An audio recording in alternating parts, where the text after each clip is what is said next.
Jeffrey Epstein was known as a successful financier. For many years, he lived a life that looked powerful and impressive from the outside. He owned expensive properties, traveled often, and met influential people. But behind this image, there were many unanswered questions. Epstein did not work like most people in finance. His sources of money were unclear. Journalists and investigators often asked the same question: how did he become so rich? At first, few people cared. In the modern world, power often creates protection. When someone is connected to famous names and important institutions, people hesitate to ask difficult questions.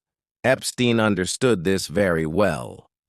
He built relationships with politicians, business leaders, and academics.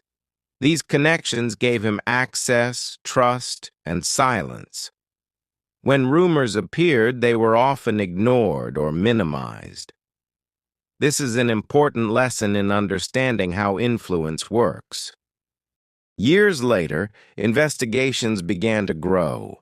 Journalists started connecting facts. Old reports were reviewed again.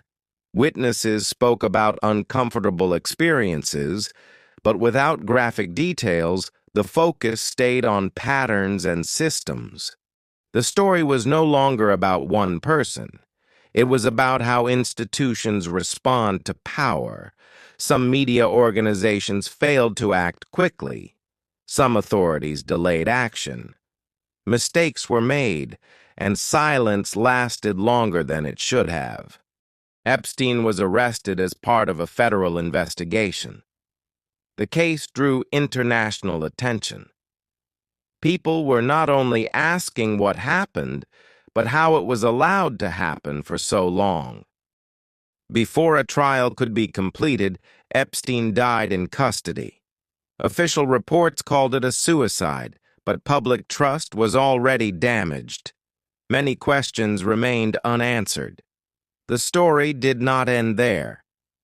After his death, attention shifted to a larger issue: responsibility. Who ignored warning signs? Who benefited from silence? Why were early reports not taken seriously? These questions are still discussed today, not just in relation to Epstein, but in many other cases involving power and influence. From a learning perspective, this story teaches more than history. It teaches vocabulary related to investigation, influence, accountability, media responsibility, public trust. If this story helped you learn English, like the video, subscribe to the channel, and leave a comment to support more educational content.